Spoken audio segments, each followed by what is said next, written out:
Ce message s'adresse à ceux qui sentent au fond d'eux-mêmes qu'il existe quelque chose de plus grand que leur quotidien mais qui continuent malgré tout à avancer sans prêter attention à ce qu'ils perçoivent intérieurement. Il ne s'agit pas d'un discours ordinaire ni d'une réflexion destinée à passer le temps. Il s'agit d'un avertissement sérieux qui demande du discernement et une écoute profonde. Beaucoup de personnes vivent avec des impressions répétées, des sensations intérieures, des signes subtils qui reviennent encore et encore, mais elles choisissent de les ignorer parce que la vie quotidienne prend toute la place. Pourtant, ce que tu ignores ne disparaît pas simplement parce que tu refuses de le voir. Il reste présent et continue de t'interpeller de manière silencieuse mais persistante. Il existe une urgence qui ne fait pas de bruit mais qui agit dans la profondeur de l'être. Cette urgence concerne ceux qui sont appelés à suivre une direction particulière dans leur vie mais qui se laissent distraire par les obligations, les peurs ou les habitudes. L'appel intérieur n'est pas toujours clair ni spectaculaire. Il peut être fragile comme une intuition ou une conviction qui revient dans les moments de silence. Mais plus il est ignoré, plus il devient difficile à entendre. Et beaucoup finissent par étouffer ce qui pourtant devait les guider. Le mystère de cette réalité est que rien n'est forcé mais tout est rappelé. Les signes apparaissent dans les circonstances, les répétitions, les rencontres ou même dans les pensées insistantes qui reviennent sans raison apparente. Pourtant la plupart des gens rationalisent tout cela et préfèrent croire que ce ne sont que des coïncidences. Le danger n'est pas dans l'absence de signes mais dans le refus de les reconnaître. Car ignorer ce qui insiste revient à essayer d'éloigner progressivement de quelque chose qui cherchait à te conduire vers une direction précise. Il y a aussi une responsabilité personnelle qui ne peut être transférée à personne d'autre. Chaque individu est confronté à ses propres perceptions, à ses propres impressions et à ses propres choix. Ce que tu décides de faire avec ce que tu ressens détermine la suite de ton chemin. Beaucoup attendent un moment parfait ou une confirmation extérieure mais ce moment ne vient pas toujours sous la forme espérée. L'appel demande parfois une réponse immédiate même dans l'incertitude. Ce message n'est pas là pour imposer une peur mais pour éveiller une conscience. Il rappelle que rester indifférent face à ce que l'on ressent profondément peut conduire à une forme de déconnexion intérieure. Cette déconnexion ne se manifeste pas immédiatement mais elle s'installe progressivement jusqu'à ce que la personne réalise qu'elle s'est éloignée de ce qu'elle savait pourtant être important. C'est ainsi que naissent les regrets non pas à cause de ce qu'on a fait mais à cause de ce qu'on a ignoré. Si tu entends ces mots aujourd'hui c'est peut-être parce qu'il est temps de prendre au sérieux ce que tu repousses depuis longtemps. Il ne s'agit pas de tout comprendre immédiatement mais de reconnaître que quelque chose en toi demande à être considéré avec honnêteté. Le simple fait d'écouter avec attention peut déjà marquer un changement dans la manière dont tu perçois ta vie et tes choix. Avant de continuer plus loin dans ce chemin de réflexion, il est important de soutenir ce type de message afin qu'il puisse atteindre d'autres personnes qui en ont besoin. Abonne-toi à ma chaîne Paix des Héritiers pour me soutenir et pour permettre à ces paroles de continuer à être partagées auprès de ceux qui cherchent des réponses et une direction dans leur vie. Les élus, dans une perspective spirituelle, ne sont pas simplement des personnes choisies pour une forme de supériorité ou de privilège. Ce sont avant tout des individus qui portent en eux un appel intérieur particulier, une direction invisible. Fait ou des zones de confort établies. L'idée de changer de direction peut être perçue comme menaçante, même lorsque les signes indiquent clairement qu'un changement est nécessaire. La distraction est un autre facteur majeur. Le rythme de vie, les sollicitations constantes et le bruit extérieur laissent peu d'espace pour l'écoute intérieure. Lorsque l'esprit est constamment occupé, il devient difficile de percevoir les signaux plus subtils qui cherchent à émerger. Ainsi, beaucoup passent à côté de ces indications simplement parce qu'ils n'ont jamais le silence nécessaire pour les reconnaître. L'orgueil joue également un rôle important. Il peut empêcher une personne d'accepter que quelque chose en elle ou dans sa vie mérite d'être ajusté. Reconnaître un signe intérieur implique parfois d'admettre que l'on ne contrôle pas tout ou que l'on peut se tromper. Pour certains, cela représente une difficulté importante. Enfin, le confort peut être l'un des freins les plus puissants. Même lorsque quelque chose semble ne pas être aligné, le fait de rester dans une situation familière est souvent plus rassurant que de s'engager vers l'inconnu. Ce confort maintient dans une stabilité apparente, mais il peut aussi devenir une prison silencieuse qui empêche l'évolution. Ainsi, les signes ignorés ne disparaissent pas simplement parce qu'ils sont mis de côté. Ils continuent d'exister sous différentes formes, jusqu'à ce qu'ils soient enfin reconnus ou compris. Les ignorer ne les annule pas, cela retarde simplement le moment où ils devront être affrontés avec lucidité. L'avertissement prophétique ne se présente pas toujours comme une annonce spectaculaire ou un événement visible de tous. Il agit souvent de manière progressive, intérieure, presque silencieuse, mais avec une intensité qui grandit à mesure qu'il est ignoré. Il s'adresse à ceux qui portent en eux un appel, une direction, une mission intérieure qu'ils ressentent sans toujours parvenir à la définir clairement. Cet avertissement rappelle une vérité essentielle, celle que le temps n'est pas neutre et que chaque choix influence profondément la trajectoire de la vie spirituelle et intérieure. Lorsque cet avertissement est ignoré, les conséquences ne sont pas toujours immédiates, mais elles s'installent dans la durée. La première conséquence est souvent une perte de clarté. Ce qui semblait évident au départ devient confus. Les repères intérieurs s'affaiblissent. La personne commence à douter de ce qu'elle ressentait autrefois avec certitude. Cette confusion n'apparaît pas brutalement, elle s'installe progressivement, comme un brouillard qui recouvre une direction autrefois visible. Ensuite vient la perte d'opportunité. Chaque appel intérieur est associé à des moments précis de décision, des fenêtres d'action où un choix peut transformer profondément un parcours. Ignorer ces moments ne signifie pas simplement les retarder, mais parfois les laisser s'éloigner définitivement. Certaines opportunités ne se répètent pas de la même manière. Elles peuvent revenir sous une autre forme, mais jamais avec la même intensité ni la même précision.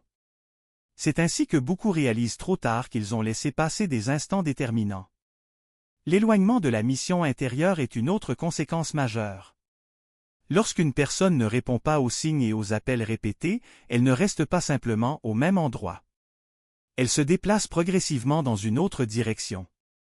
Ce déplacement peut être subtil, presque imperceptible au début, mais il crée avec le temps un écart entre ce qu'elle est en train de vivre et ce qu'elle était destinée à accomplir intérieurement.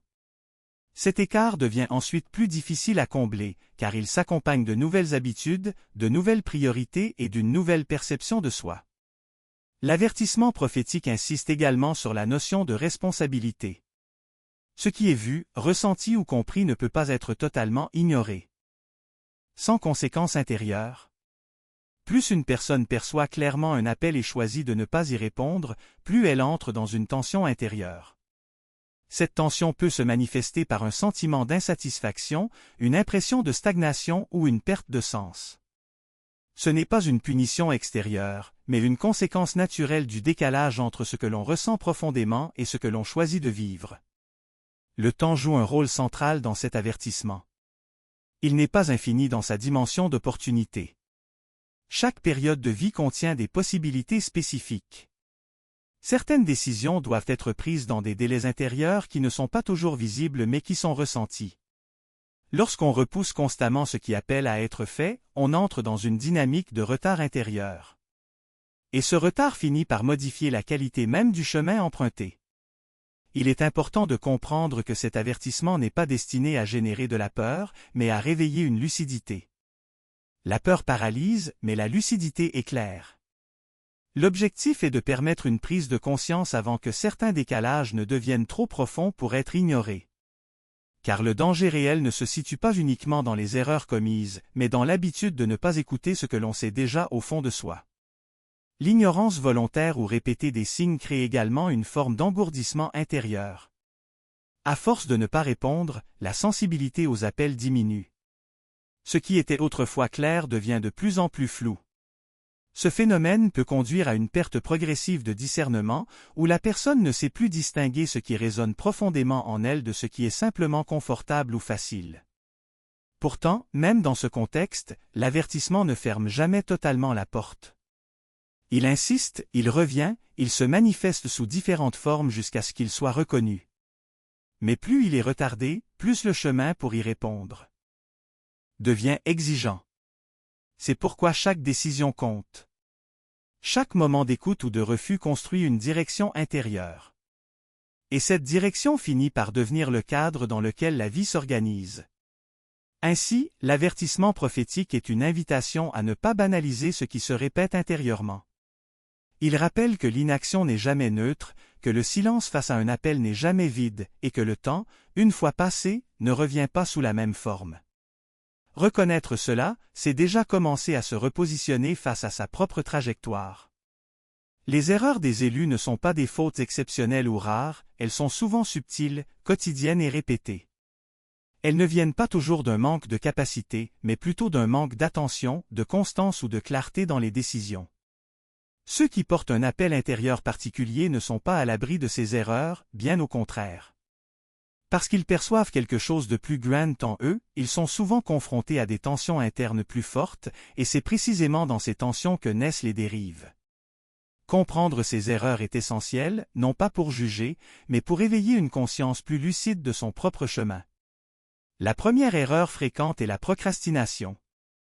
Elle ne se manifeste pas seulement par le fait de remettre des actions à plus tard, mais par une habitude progressive de différer ce que l'on sait devoir accomplir intérieurement. L'élu ressent souvent des élans, des convictions ou des directions claires, mais au lieu d'agir immédiatement, il attend le bon moment, les bonnes conditions ou une certitude absolue qui n'arrive jamais. Cette attente crée un décalage entre la conscience et l'action. Avec le temps, ce décalage s'élargit et affaiblit la dynamique intérieure. Ce qui devait être une impulsion devient une idée repoussée, puis une intention oubliée. Ainsi, la procrastination ne bloque pas seulement l'action. Elle éteint progressivement la clarté de l'appel. Le doute est une autre erreur majeure. Il ne s'agit pas d'un doute sain qui pousse à réfléchir et à affiner sa compréhension, mais d'un doute paralysant qui remet en question la légitimité même de ce que l'on ressent. L'élu peut commencer à se demander s'il interprète correctement ses perceptions, s'il est réellement appelé ou s'il se fait des illusions. Ce doute constant fragilise la confiance intérieure et pousse à chercher des validations extérieures au lieu de se fier à ce qui est déjà présent en soi. Plus le doute s'installe, plus l'action devient difficile, car chaque décision semble incertaine. Cette instabilité intérieure éloigne progressivement la personne de la direction qu'elle perçoit pourtant clairement au départ. Le manque de discipline est également une erreur déterminante. Sans discipline, même les meilleures intentions restent sans effet. L'élu peut avoir une vision, une compréhension ou une sensibilité particulière, mais sans structure dans ses actions quotidiennes, cette vision ne se concrétise pas. La discipline ne concerne pas uniquement les grandes décisions, mais aussi les petits choix répétés chaque jour. Elle est ce qui transforme une perception intérieure en réalité concrète. Lorsqu'elle est absente, la personne devient vulnérable à la dispersion, aux émotions passagères et aux influences extérieures. Peu à peu, l'énergie initiale se dissipe et l'appel perd sa force d'expression. L'influence extérieure constitue une autre source importante d'éloignement. Les élus sont souvent sensibles à leur environnement, aux opinions des autres et aux normes sociales. Cette sensibilité peut devenir un obstacle lorsqu'elle prend le dessus sur l'écoute intérieure. Au lieu de suivre ce qu'ils ressentent profondément, ils commencent à ajuster leurs choix en fonction de ce qui est accepté, compris ou encouragé par leur entourage. Cette adaptation constante crée une rupture progressive avec leur propre vérité. Ils ne s'en rendent pas toujours compte immédiatement, car cette influence est progressive et subtile. Mais à long terme, elle peut totalement redéfinir leur direction. Ces erreurs ne sont pas isolées les unes des autres. Elles s'alimentent souvent entre elles. La procrastination renforce le doute affaiblit la discipline, le manque de discipline augmente la sensibilité à l'influence extérieure. Ensemble, elles créent un cycle qui éloigne progressivement la personne de sa mission intérieure. Ce n'est pas un éloignement brutal, mais une dérive lente, presque imperceptible, jusqu'au moment où l'on réalise que la direction initiale semble lointaine, voire difficile à retrouver. Cependant, il est essentiel de comprendre que ces erreurs ne définissent pas définitivement l'élu. Elles font partie du parcours, mais elles ne sont pas irréversibles. La responsabilité individuelle reste centrale. Chaque personne a la capacité de reconnaître ses propres mécanismes, de les corriger et de réaligner ses actions avec ce qu'elle ressent profondément. Personne ne peut prendre cette responsabilité à la place de l'autre.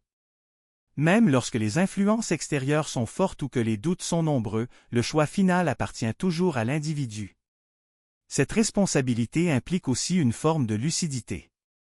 Il ne suffit pas de reconnaître théoriquement ses erreurs, il faut également accepter d'agir différemment. C'est dans l'action que se révèle la véritable transformation. Tant que les mêmes schémas se répètent sans changement concret, la direction intérieure reste bloquée dans une forme d'attente. Mais dès qu'un choix différent est posé, même petit, une dynamique nouvelle peut commencer à se reconstruire. Ainsi, les erreurs des élus ne sont pas une fatalité, mais des points de vigilance essentiels. Elles rappellent que l'appel intérieur ne suffit pas à lui seul.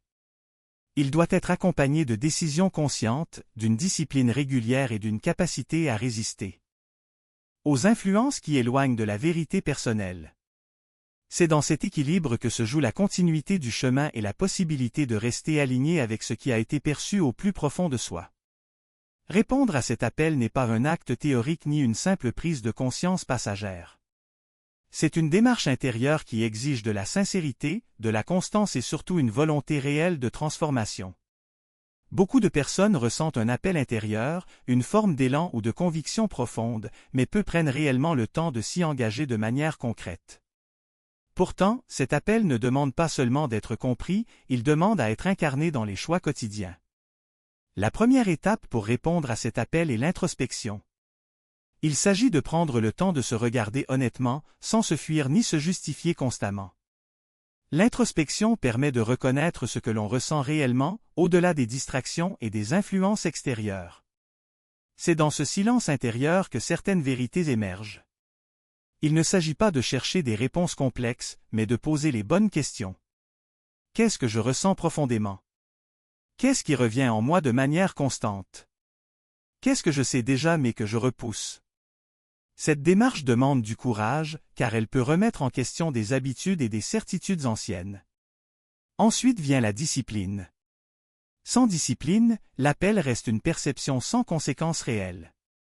La discipline permet de structurer les actions et de transformer une intention intérieure en réalité concrète. Elle ne repose pas sur la perfection mais sur la régularité. Faire ce que l'on sait devoir faire même lorsque l'envie n'est pas présente. Avancer même lorsque les résultats ne sont pas immédiats. La discipline crée une continuité entre ce que l'on ressent et ce que l'on accomplit. C'est elle qui empêche la dispersion et qui permet de rester aligné dans la durée. L'écoute intérieure est également essentielle. Dans un monde rempli de bruit, d'opinions et de sollicitations constantes, il devient facile de perdre le contact avec ce que l'on ressent profondément. L'écoute intérieure consiste à revenir régulièrement à soi, à observer ses pensées, ses intuitions et ses réactions sans jugement. Elle permet de distinguer ce qui vient de l'extérieur et ce qui vient de l'intérieur. Cette écoute ne demande pas de forcer les choses, mais de créer des moments de calme où l'on peut percevoir plus clairement ce qui est présent en soi. La foi joue aussi un rôle important dans ce processus. Il ne s'agit pas uniquement de foi religieuse, mais d'une confiance intérieure dans le fait que ce que l'on ressent a un sens et une direction. Cette confiance permet d'avancer même lorsque tout n'est pas encore clair. Sans foi, le doute prend rapidement le dessus et bloque l'action. Avec la foi, il devient possible de continuer à avancer malgré l'incertitude. Elle agit comme un soutien invisible qui maintient la direction même lorsque les résultats ne sont pas encore visibles. Les actions alignées sont le point central de la réponse à cet appel. Il ne suffit pas de penser ou de ressentir, il faut agir en cohérence avec ce que l'on perçoit intérieurement. Une action alignée peut être simple, parfois même minime, mais elle doit être en accord avec ce que l'on sait être juste pour soi. Chaque action cohérente renforce la clarté intérieure et crée un mouvement positif. À l'inverse, chaque action contraire à ce que l'on ressent affaiblit progressivement la connexion à cet appel. Il est important de comprendre que le changement ne doit pas être reporté. L'idée d'un moment parfait ou d'une préparation idéale est souvent une illusion qui retarde la transformation. Commencer maintenant, même de manière imparfaite, est plus puissant que d'attendre des conditions idéales qui ne viendront peut-être jamais. Le premier pas n'a pas besoin d'être grand, mais il doit être réel. Le courage est indispensable dans ce processus. Répondre à un appel intérieur implique souvent de sortir de zones de confort, de remettre en question certaines habitudes et parfois de se détacher de ce qui semble familier. Le courage ne signifie pas absence de peur, mais capacité à avancer malgré la peur. C'est cette qualité qui permet de franchir les moments de doute et d'incertitude. Enfin, la persévérance est ce qui permet de maintenir le chemin dans le temps. Il ne s'agit pas d'un élan ponctuel, mais d'un engagement continu. Il y aura des moments de fatigue, de confusion ou de ralentissement, mais la persévérance permet de ne pas abandonner lorsque les résultats tardent à apparaître. Elle transforme une décision initiale en un véritable chemin de transformation. Répondre à cet appel est donc un processus global qui engage l'esprit, le cœur et les actions. C'est un chemin qui demande de la sincérité, de la discipline et une volonté constante de rester aligné avec ce que l'on ressent profondément. Le plus important est de commencer dès maintenant, sans attendre un moment idéal, car chaque instant est déjà une opportunité de se réaligner avec ce qui appelle à être vécu. Ce message arrive à la fin d'un chemin de réflexion, mais en réalité il marque surtout un point de départ. Tout ce qui a été dit n'a pas été formulé pour impressionner ou pour susciter une réaction émotionnelle passagère, mais pour éveiller une conscience plus profonde de ce que beaucoup ressentent déjà sans toujours oser le reconnaître. Il a été question d'un appel intérieur, de signes répétés, d'une responsabilité personnelle et d'une direction de vie qui ne peut pas être ignorée indéfiniment sans conséquences intérieures. Ce que tu dois retenir avant tout, c'est que rien de ce qui a été évoqué n'est extérieur à toi.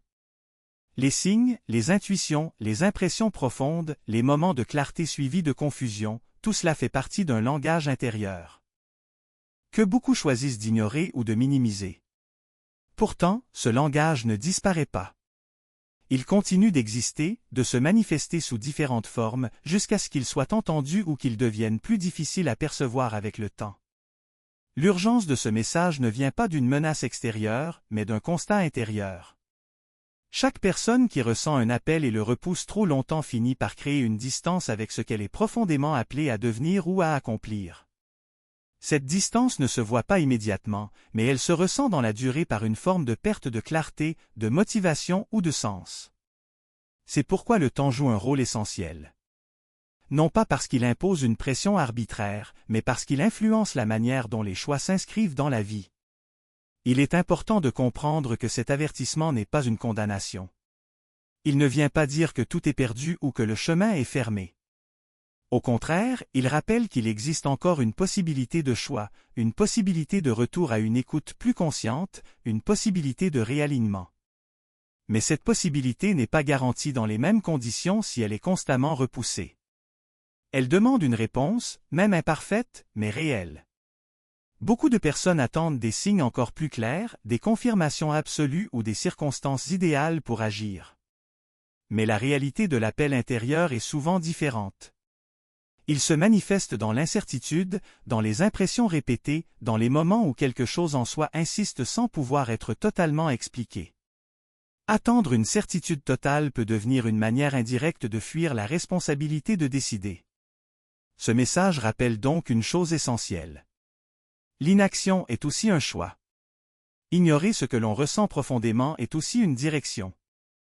Et cette direction finit par produire des conséquences intérieures réelles. C'est pourquoi chaque instant où tu choisis d'écouter ou d'ignorer a un impact sur la trajectoire que tu construis.